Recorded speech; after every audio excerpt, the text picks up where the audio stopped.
Yeah. I mean, especially, That's it. I yeah, wouldn't involve the cops. I wouldn't involve a lawyer. there's I really no wouldn't have it point. go to trial. Yeah. I mean, yeah, it does make more sense to just say to that person, that's not acceptable, you know? And if you have a problem with, if you can't keep yourself from hitting my child, then I'm going to keep my child away from you. Yeah, And I'm not gonna be that's that pretty easy that thing to do, mild. I I would think. be like, hey, if you're gonna hit my kid, then you might want to consider I might hit you. It's Oh. it's kind of like, hey, if I wanted to slap my kid around, I'd do it myself. I don't need you slapping my kid for me.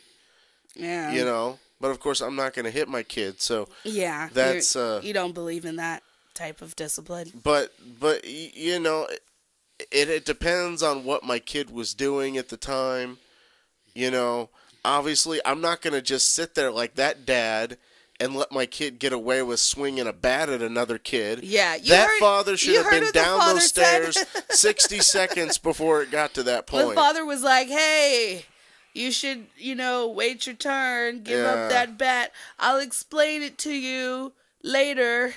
Oh my They just want God. to explain things to their kids. Like that's their method Well, if you of need to, if you discipline. want to explain it to him now when he needs to know. Yeah, yeah. Don't just let him swing a wooden bat in a wiffle ball game. Honestly. Right. Okay, so moving on. So in the next scene, this is where the parents are meeting with the cops. And the cops basically point out all of the holes that these parents have missed, because if they wanted to make a real case of charging this guy, first of all, they should have called the cops immediately. They waited a day. They should have had pictures of the kid's face, when he was smacked, because they were like, he had a big red bruise, but it went away. Like, there's no evidence of that. And they didn't take the kid to a doctor. Yeah. They were like, well, Alicia is a doctor and she looked at the kid, to make sure that the kid was okay. But going to an actual doctor, you would get, documentation that, he was seen, and, anything that would have come from that. And they ask about, like, what kind of charge can we bring against them? And the cop says, well, assault with intent to harm a minor. Which is a misdemeanor, but he could face time, and it's very hard to prosecute. His intent was not to harm the kid. His intent was to slap some sense into the kid. Like, wake up and realize what you're doing is completely wrong. Yeah. Is sort of because the kid was in some kind of mindset. I want to play baseball, even though we're playing wiffle ball and not baseball. I want to get keep bringing that my up. chance for a fourth strike, even though I've already had 3 strikes. It's like the kid's 7 years old. He's still suckling on a teat. He should know how to play baseball. When I was a kid, every kid I knew how to play baseball by age 5 or 6. Yeah. So this whole thing is just ridiculous. Breastfeeding is an acceptable, behavior in certain cultures. I know, but not beyond age 4. Not when he's like 7 years old, out playing around and kicking people in the shins and ripping flowers out of the garden. They believe that, breast milk is very helpful for development and nutrition. And yes, I know and that. Those new benefits studies continue even as you yes, get older. I know that, but still, it's not appropriate beyond age 4. It's really not. Okay, if the child can talk, he shouldn't be sucking on mama's teat. So. Well, that's just your value. But yeah, I hear what you're saying. Oh my gosh. I mean, I don't think it's something that I would do either. But, some people make different choices. So I believe in the power of breast milk, but I am not comfortable with that. yeah. So then they're asking the police, like, should we let this go? And the police are just saying, like, this could be a really messy court situation. But they're very neutral about the whole thing. And I feel like they kind of stay neutral throughout the entire episode. And then there's a short scene where you see Connie come in to the clinic to speak to Alicia. And she says that she wants to resign from working there. And I think it's because she's getting guilty because she has a crush on her boss's husband.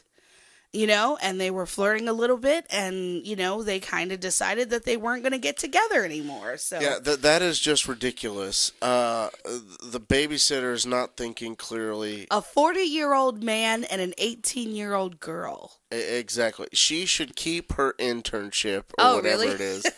Because the father doesn't even work there. He just shows up there occasionally. For Valium. But then to have him... Well, she should just bring the Valium home. He shouldn't even have to go to her work to get it. The idea that he needs Valium on a Saturday morning just seems insane to me. Yeah. And what I'm trying to get back to is that since he's not around that work environment, there's no reason she can't work there. If anything, she shouldn't be the babysitter. Because being the babysitter, she's going to see him a lot more. Yeah, that's very true. And that's an interesting point that comes up because so the excuse she gives Alicia is, my schoolwork is like, like it's really hard. Like I have a lot of schoolwork and I can't do it all. So, I'm going to have to leave, and Alicia's like, you're going to give me time to get a replacement. And she's like, yeah. And so they hug. And as they hug, Alicia says, oh, but you're still going to be our babysitter, right? And she nods. And I'm just like, what? If the whole reason that you're leaving is, so that you can get some distance between this guy who's married, continuing to babysit isn't the right thing. You just said it just then. Like, if anything, she should just stop babysitting. So she should have said, I won't be able to babysit anymore, but I want to continue working at the clinic. That would have been a better thing, but whatever. Yeah, and what's up with the grandparents or whatever, giving everyone a ticket to go to Greece, just out of the blue, plane ticket already paid for, date, boom, go. What? Who does that? It seems presumptuous. Well, not just presumptuous, but like, how do you even know if you have those dates available? Right. How do you even know if you want to go to Greece? I get it, it's the family's home country, but you should ask each family member individually, would you like to go to Greece? When would be a good time to go to Greece? Yeah. When can we all get a time, and a date where we're free? I want to put a family trip together to go to Greece. It shouldn't be like a game show. Yeah. But even with a game show, they let you pick the dates. Yeah, but in the first episode, did you see how everybody was happy except for Alicia? Because I guess her clinic is like just now starting, and she's running the clinic, and she's running it, so it's hard for her to leave. It's very fragile. Do you understand why she was upset? Because with her just starting that clinic, it's very fragile. If she leaves for Greece now, the whole thing could collapse while she's gone. It could just implode, and when she gets back, it won't even exist anymore. And so going to Greece would completely ruin her dream of running her own clinic. She needs to find some sort of co-doctor or something. But anybody who's a decent doctor is busy as hell. So finding a replacement, even for temporary, is going to be next to impossible. Yeah. Okay, so we'll go on to the next scene. And in the next scene, it's the basketball scene. And that's where Rocco, that's Harry's son, is he's playing basketball with his other teammates, and this one kid asks him to pass the ball. He's free, he can take the shot, but instead he passes the ball, and the other kid takes the shot, and it goes through the hoop, and the whole family cheers for him, except for Harry. And, Harry is just like, why didn't he take the shot? Why didn't he take the shot? And they're like, it's all about teamwork. It's important to be a part of the team. And and you see Rocco, looking back to his family, and everyone's cheering except his dad. And he can see his dad just kind of like, I don't know, just kind of fuming like in the back. And so it skips to the scene where he's talking to his kid. He's seeing his kid's going to bed. And he talks to his son, and his son, is just like, he could tell that something, like he did something wrong. And his father says, life is about taking the shot. You had the shot, but you didn't take it. At some point, you have to decide what kind of person you're going to be. I want you to win. Take this shot and kill it. Really kill it. And he kisses his son on the head, and they say goodnight. And, I really like this scene because it really kind of shows what kind of parent he is. So I think he was upset, but I don't think that he took out his anger on his child. I think that he, was very loving to his child and was just kind of extending, like, this is my value. This is the kind of man that I want you to become. I want you to think about what kind of man you're going to become, in the future. And I remember while they were talking, there are like these sea anchors in the background, like his entire wall is covered in a wallpaper with anchors, and it just kind of made me think of kind of like that theme of him being grounded, like his father's kind of grounding him in that place. Do you remember that scene, Eric? What did you think about it? The scene on the basketball court, or the scene where his father said, I want you to take the shot. That one. Yeah. The scene with the father and the son. Yeah. That scene, I thought, was just trying to emphasize his go for it to win it kind of character that his father was. And now he was so prideful of that he was trying to impress that upon his son. But, later on, I think he realizes that conversation was probably unnecessary. We can talk about that scene when we get to it. I know, but I think the two scenes are intertwined because he's trying to teach his son how to be a winner. And my brother was really into that too. My brother was all about winning. Like, you're not going to play unless you're going to win. You play to win. That's how you play. And if you're in a position to take the shot, you take the shot. But my dad also taught him to be a team player to a point where you support your team, you put your teammates at an advantage to take the shot. But if you're in a position to take the shot, you take the shot. It works both ways. You expect your teammates to support you to allow you to take the shot. So the fact that his teammate wasn't passing to him to allow him to take the shot sometimes is an issue. It shows that his teammates aren't being team players to him.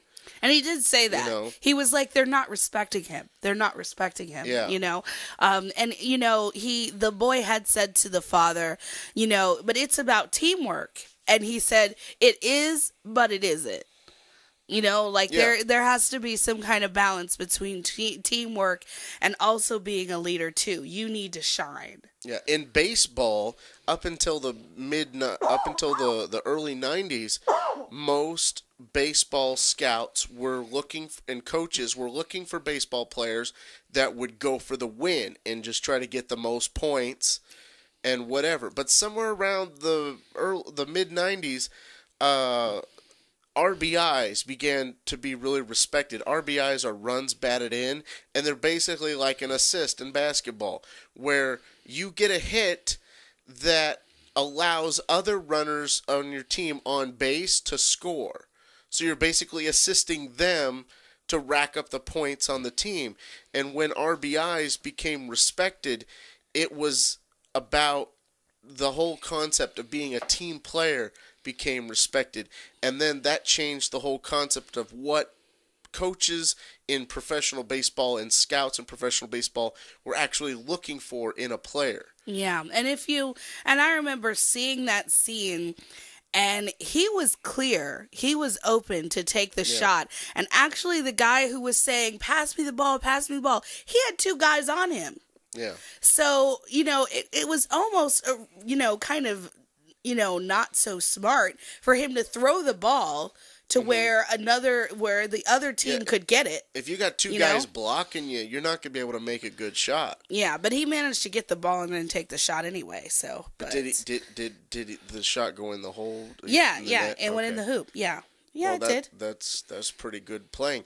I don't know why the rest of his team doesn't respect him, because they didn't really go into if he could actually make the shot. Because if he's one of those basketball players that can't make a shot, then they're not going to pass on the ball to make the shot. Yeah. Well, I'll go into the next scene, and the next scene, it does show that, it's the next day, and Harry is, is walking around his house, and he sees his son who's, practicing throwing hoops, and you do see him miss a couple of shots, so it makes you wonder how skilled he is in basketball. And then he notices that Hector has come to his house, and I guess he hasn't been told about it, and he's talking to Harry's wife. And the audience doesn't even hear what they're talking about. So it kind of makes you wonder what's going on, and clearly there's some suspicion on Harry's side, in the way that he sees this. And he's like, what are you doing here? And Hector's like, oh, I just wanted to talk to you. And then they head out to outside onto the balcony to talk. And this is where Hector tries to persuade Harry to apologize. He says, your own temper. What if your head explodes on the stand? This is not good for the family. Let's fix this. He's trying to say, hey, just apologize to them. You don't even have to mean it. Just say you're sorry, and, this won't go to court, and we can all go to Greece. We can be the happy family that we're supposed to be. And Harry is reluctant at first, and he says these people are not honorable people, and he kind of plays the victim card, and he talks about, guys like me, what ends do we have, like he's in a no way situation, but they don't really show him saying that he's going to do it, but you do see the men hug before Hector leaves. And then Harry goes to talk to his wife, and he talks to her about their conversation, and he says, I'm thinking about maybe apologizing.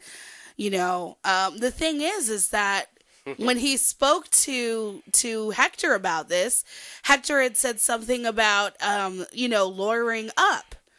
And he's like, well, how did you know that I had spoken to a lawyer?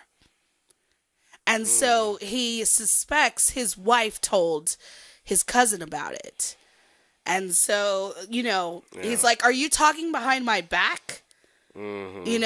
And she tries to dismiss this whole thing. But he closes the fridge and he kind of gets in her face. And he holds her. And I was looking very closely because at first it looked like his hand was like right around her neck, no, his hand but was it wasn't. It was her neck. It was behind her neck. Yeah, it was kind of like holding her, but he wasn't choking her. No, but it's a very intimidating hold. It is an intimidating hold. That's very true. And he's being very intimidating, you know. And I mean, she's just, I mean, if you look at her, she's kind of like in this submissive pose, you know, just nodding, just like, yes, yes, yes, like whatever you say, like I'm just gonna do, like I'm not trying to provoke you to further anger, you know, but like he is just enraged, right? And then the sun comes in. And it's like as soon as the sun comes in, it's like they kind of pause, and then she just like walks out of her husband, you know, walks away from her husband and heads to her son, you know, like Rocco, you know, like I don't know, like she was going to comfort him or something. I kind of felt like the show was kind of making it seem like he was going to abuse her or something, but I didn't really get that. Like the way that I saw it was that, you know, he has this large sense of pride. He has this need for control. And he felt that what his wife did was manipulative, you know? And he doesn't want her manipulating him. Yeah, see, I didn't see it as manipulative. I saw it as her trying to find a way to be supportive. Yeah, and I think trying that's to what she find was doing, but an answer for this, you know, it's kind of strange, but why she didn't have that conversation with him directly about him possibly apologizing, like he said. Oh, why didn't you just tell me? Yeah, you know? And yeah. she said, "Oh, like you were gonna listen to me." Yeah, so that gives me the impression, I guess he doesn't listen to his wife, or maybe he doesn't respect her enough to consider her opinion. I don't know. That statement was sort of troubling to me as well. Yeah, yeah. I thought, well, maybe, you know, he would only accept a suggestion from you know, someone who's close to him, or someone who's male. Maybe because she's female, she doesn't think that he would listen to her. I don't know. There's not really enough information. I have the time of 104. We've been recording for 47 minutes. Oh, okay. How long do you want this thing to be? This is going a little bit longer than I thought. But we can do a part 2 if you want. There's a lot more to come.